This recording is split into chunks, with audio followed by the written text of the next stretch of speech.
நம்ம இன்றைக்கி காமிக்க இருக்கிறது கோகனட் மில்க் எக்ஸ்ட்ராக்டர் எப்படி ஃபீட் பண்ணணும், அதை எப்படி க்ளீன் பண்ணணுங்கிற வீடியோவை இன்றைக்கி கொடுக்குறோம். நிறைய கஸ்டமர் ஃபோன் பண்ணி இது எப்படி க்ளீன் பண்ணணும்னு வீடியோ கொடுங்க சார் அப்படின்றாங்க. அதை இப்போ காமிக்கிறோம். மிஷின் ஆன் பண்ணுங்க, தேங்காய் துருவி காட்டுங்க.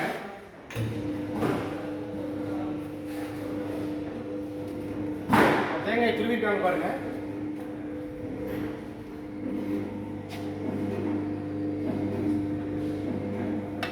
தேங்காய் போடுறாங்க. துருவன தேங்காய் இப்படி போட உள்ளுக்கு போடணும்.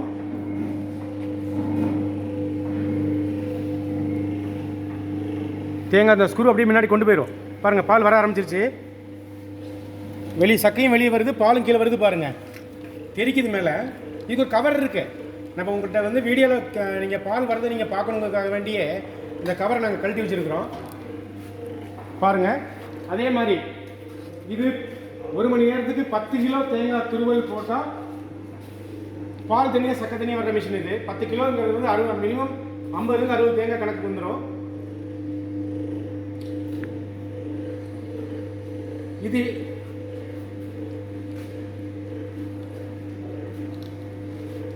இப்படி வந்து பாருங்கள், பால் ஃபுல் பால் வெளியே வந்துடும்.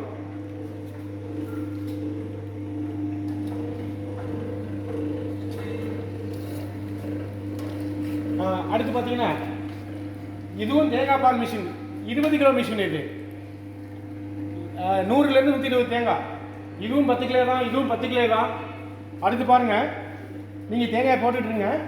இது தேங்காய் ப்ரௌன் ஸ்கின்னை எடுக்கிற மிஷின். இது தேங்காய் துருவுற மிஷின், பெரிய மிஷின். இது தேங்காய் பால் 250 கிலோ 1 மணி நேரத்துக்கு தேங்காய் பால் எடுக்கிற மிஷின். இது 100 கிலோ மிஷின். இது இல்லாமல் நம்மக்கிட்ட 50 கிலோ மிஷின் இருக்குது, 30 கிலோ இருக்குது, 500 கிலோ இருக்குது, 1000 கிலோ இருக்குது.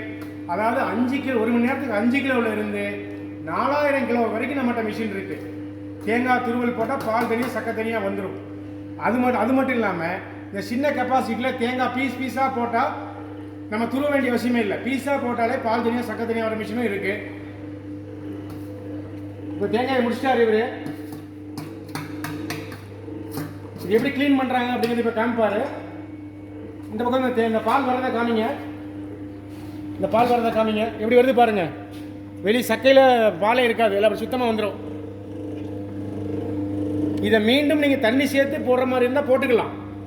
நீங்கள் பால் வியாபாரம் பால் ரொம்ப கட்டியாக இருக்குது, எங்களுக்கு லூஸாக வேணும் அப்படின்னா நீங்கள் தேங்காய் பால் அந்த சக்கை வெளியே வர சக்கையில் கொஞ்சம் தண்ணி கலந்து அந்த சக்கையும் திருப்பி போட்டிங்க அப்படின்னா பால் இன்னும் கொஞ்சம் வரும், லூஸ் ஆகிடும் பால். இதுக்கு நீங்கள் குடிநீரை பயன்படுத்துங்க. இந்த மினரல் வாட்டரை கேன் தண்ணி வந்து பயன்படுத்தாதீங்க. ஏன்னா அதில் வந்து கெமிக்கல் கண்டென்ட் இருக்கிறதுனால இந்த தேங்காய் பாலில் வந்து ஏதோ கண்டமினேஷன் ஏதாவது வந்துடும். இது வரைக்கும் நாங்கள் பார்த்ததில்லை, வேண்டாம் அப்படின்னு சொல்கிறோம். நல்ல குடிநீரை பயன்படுத்துனீங்கன்னா உடல் ஆரோக்கியமாக இருக்கும், தேங்காய் பாலோட முழு பலன் நமக்கு கிடைக்கும். இப்போ நீங்கள் இது எப்படி க்ளீன் பண்ணணும்னு காட்டுங்க. சுவிட்ச் ஆஃப் பண்ணிட்டாரு பாருங்கள். முன்னாடி 2 நட்டு இருக்கும், கழட்டுறாரு பாருங்க. பிக் நட்டு தான், கையில் கழட்டிக்கலாம். யாரும் பெரியவங்க சின்னவங்க இல்லையா? ஓகேண்ணா. இப்போ எப்படி கழட்டுற 2 பிக் நட்டு. இதை பெரியவங்க சின்னவங்க பெண்கள் எல்லாருமே ஈஸியாக ஹேண்டில் பண்ணலாம். அந்த மாதிரி டிசைன் பண்ணியிருக்கோம் பாருங்கள். இந்த பார்த்தீங்களா, ஸ்க்ரூ வந்துருச்சு வெளியே.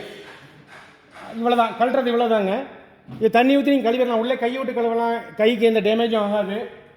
உள்ளே நாங்கள் நல்லா பாலிஷ் பண்ணியிருப்போம்.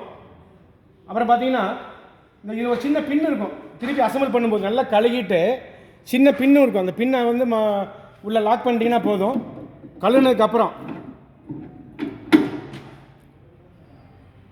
இது ஒரு முக்கியமான விஷயம் உங்களுக்கு சொல்ல கடமைப்பட்டிருக்கேன். இந்த தேங்காய் பால் பிழிஞ்சிட்டுலாம் கழுகி வச்சுட்டு நீங்கள் அப்படியே வச்சிடணும், அசம்பிள் பண்ணாதீங்க. என்ன காரணம் அப்படின்னா சில வீடுகளில் வந்து பல்லி இருக்கலாம், பாச்சா இருக்கலாம், கரப்பான் பூச்சி இருக்கலாம், எலி இருக்கலாம். தேங்காய்க்கு கண்டிப்பாக வந்து ஸ்மெல்லுக்கு வந்து சின்ன சின்ன இந்த பல்லி, பாச்சா, கரப்பான் பூச்சி, எலி எல்லாம் வரதுக்கு வாய்ப்புகள் உண்டு. நீங்கள் ஃபிக்ஸ் பண்ணி கழுகிட்டு மாட்டிட்டீங்க அப்படின்னா ஏதாவது உள்ளே போய் உட்காந்துட்டா தெரியாது. அதை கழட்டி வச்சுருந்ததை கழட்டி தனித்தனியாக வச்சுட்டு ரீஅசம்பிள் பண்ணி அடுத்து ஓட்டும் போது அசம்பிள் பண்ணிவிட்டு நீங்கள் பாலை பிழிஞ்சு எடுத்துக்கோங்க. பார்த்தீங்களா, ரொம்ப ஈஸியாக ஹேண்டில் பண்ணுறாரு பாருங்கள். இதுதான் மிஷின் ஓட்டுற மெத்தடும் கழுகுற மெத்தடும். உங்களுக்கு நல்லா புரிஞ்சிருக்கும்னு நினைக்கிறேன். எந்த சந்தேகம் வந்தாலும் நீங்கள் கேட்கலாம். நன்றி.